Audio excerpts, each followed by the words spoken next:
One of my all-time favorite books in leadership is Radical Candor, Dr. Kim Scott, in which radical candor is described as challenging directly and caring personally. And so, what is the definition of candor? Well, I looked it up, and this is what it says in the dictionary: unreserved, honest, or sincere expression, freedom from prejudice or malice. So, in emotional intelligence, we call this assertiveness.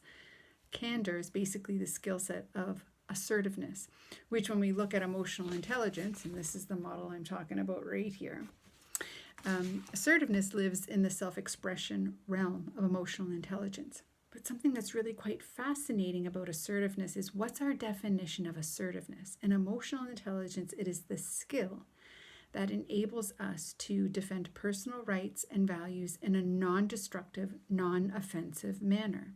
So when we think about candor or assertiveness, it exists with empathy, which is another skill in emotional intelligence.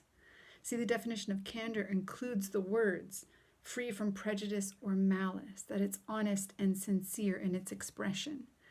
Assertiveness doesn't feel aggressive. It doesn't feel passive aggressive. It doesn't feel as if you are being attacked. It only feels that way if it's lacking its counterpart, empathy, which is understanding someone else's perspective, understanding how someone else feels. In leadership, why this is so important is because assertiveness includes the emotional information, the emotional experience that the other person is having. And this is critical to performance.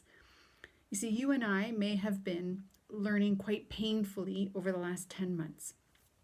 When COVID hit, the amount of change we needed to go through resulted in uncertainty, unprecedented amounts of change in all areas of our life. And that kind of learning about ourselves and about those around us can be quite painful.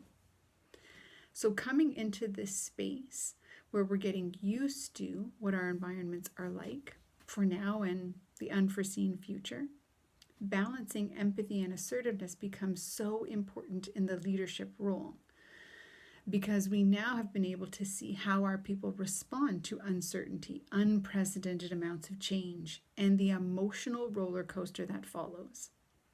And in leadership, being able to identify what that is means then you can coach your people to greater success by including the emotional information into the equation of performance.